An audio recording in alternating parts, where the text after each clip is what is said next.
your best requires commitment. We share that dedication to excellence. Introducing new Titleist 917 medals, the standard for complete performance.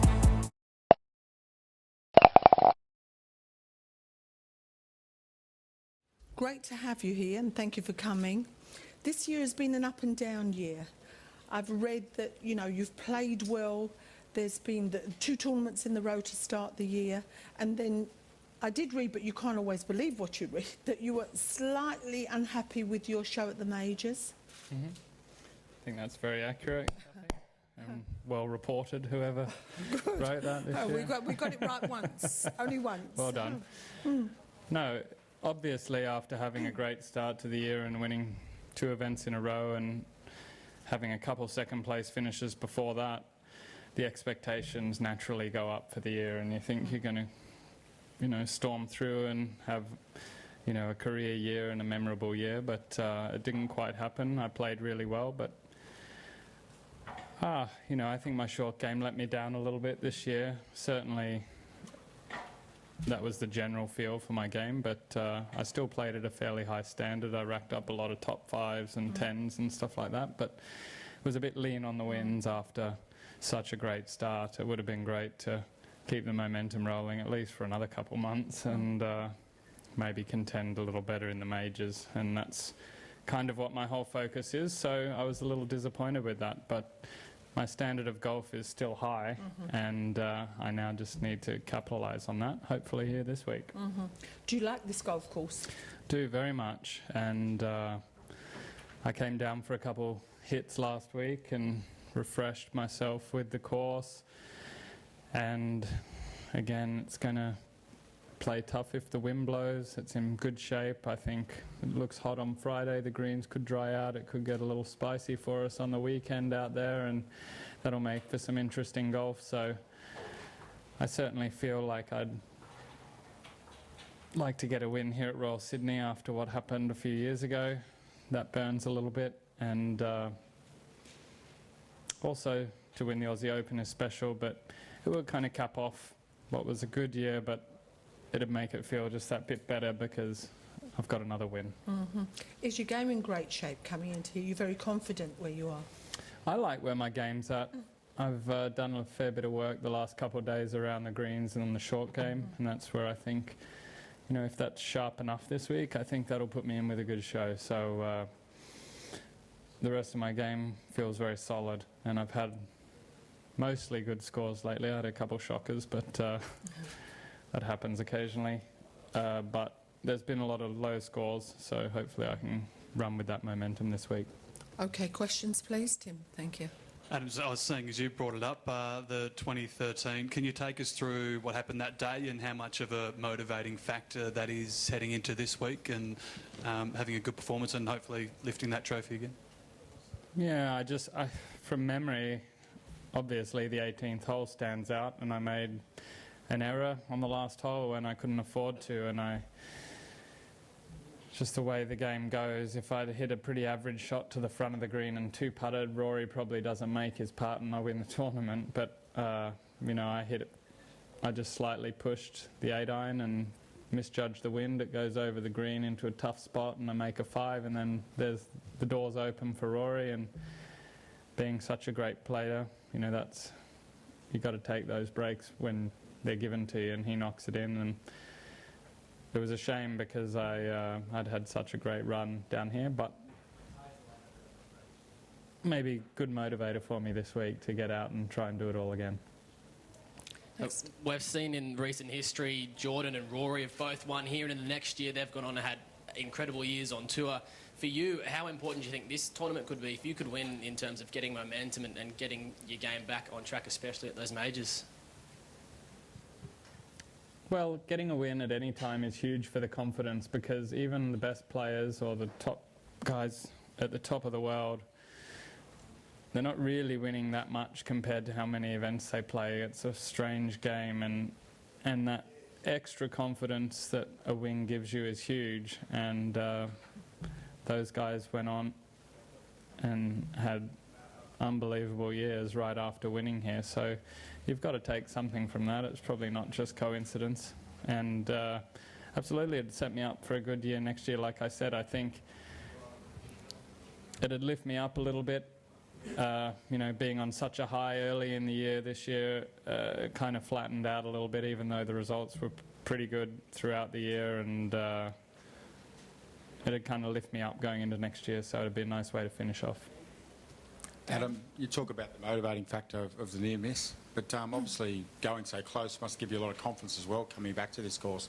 It's a course I feel very comfortable on. I feel like I can see all the shots, and you know, there's nothing out there that gives me too many problems. I like the way it sets up for me. I just have to kind of execute. You know, that's the big thing around here. You have to be a little cautious, and if you hit it in the right spots and, you know, kind of execute to your plan, you give yourself a lot of chances, and it's easy to force it around here a little bit and get in a lot of trouble. You know, just off the fairway behind some trees blocks you out from greens, and there are a few angles. The greens are a little smaller than last time we were here as well, so you've got to be in the right spot in some of these fairways.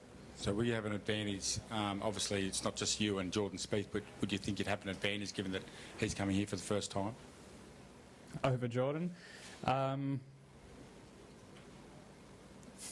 Maybe. I mean, he's such a good player. He can figure a course out pretty quickly. I think, you know, even though he's young, he's already got so much experience playing everywhere around the world, which is, you know, I think to his advantage that he's coming out here and playing this event, and in some small way I'm sure it's going to help him somewhere, whether it's with an Open Championship or something like that in the future. But the young guys playing around the world get so much experience, I think, and he's got a very mature head on his shoulders, so he'll figure it out. But just having played here a fair bit over the years, I feel very comfortable. I might have a little bit of an advantage in that sense. Adam, our cricketers are no good. The Socceroos drew overnight, and the Wallabies have had a shaky year. We really need an Aussie winner this week. Can you deliver? Well, there's heaps of us playing, so the odds are pretty good. Yeah, well, Jason had a good year again, so he's number one in the world. He's holding Australian sport high at the moment. Adam, is your 62 your biggest motivator this week, or is there something else you're going to draw inspiration from? I guess shooting low is a good feeling to know I can do it around here. I see a lot of birdies even today. You know, I think I probably had 6 or 7 birdies, and you know, that's a good feeling that you can make the birdies. Hopefully, no bogeys to go with it, but you don't need much more motivation than playing for the Australian Open trophy. That's a pretty big one for any Aussie, and even after all these years and playing all around the world, coming back and playing here is a big motivator. And like I've said, you know, this would really kind of make me feel like I've had a good year if I were to be able to win this week. Adam, it really is, in everyone's instance, it's just the individual player versus the course, and that will get them through. But when someone like Jordan is in the field as well, does it heighten your sense of what you need to do to win? Does it heighten your sense of competitiveness as well? I think it does play a role. When world-class players are in the field, you take notice. And we're on opposite sides of the draw, so nothing we do is going to affect each other for a couple of days. But like everybody else, I'll be interested to see what he shoots the first 2 days. I'll be looking at where he's at and whether he's leading or behind or whatever he's doing. He's a threat if he's in the event, and I think, yeah, certainly plays a role that if he plays well at this top level, I feel like there's 10 or 15 guys. If they play well now, then you have to be playing well to run with them. You know, you can't bring out your average game and chip and putt and hang in there maybe for 1 or 2 or 3 days, but not over 4 days. If the standard of golf is incredibly high at the top now, higher than I've ever seen it before. Adam, just on our world number one, you're obviously going to play with the World Cup with him. Have you had any correspondence with him and how he's travelling with his back? And do you have any concerns? Obviously, we've seen from Well, Tiger. yeah, I mean, obviously he's not well enough to play, so hopefully he'll be rested, and it's nothing more serious than resting up and getting ready for next year, and it's just precautionary. But obviously he's had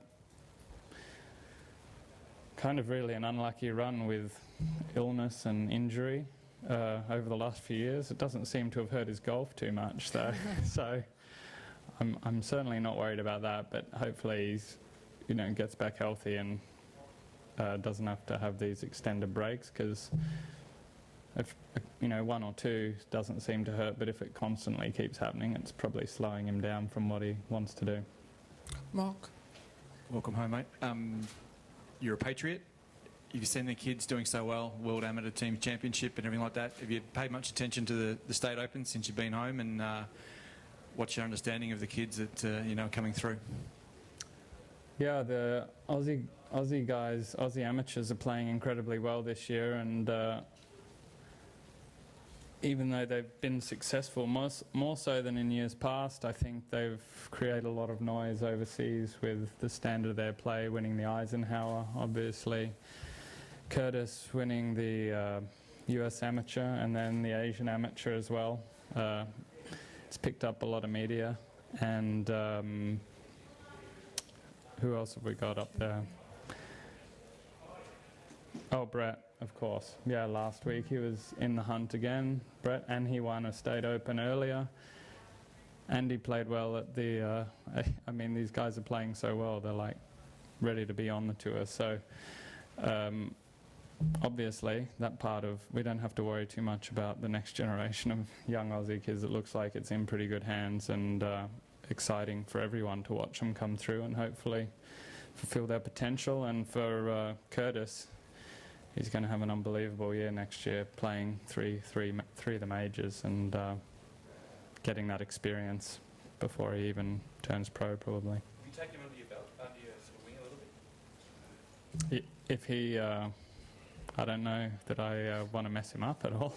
He looks like he's doing a pretty good job of getting it around at the moment, but of course I'm very happy to play with any of these guys if they want to have a hit next year, and I certainly don't want to get in their business because they know what they're doing, but if I can be of any assistance, for sure, but I don't want them to beat me. Is that okay, ladies and gentlemen?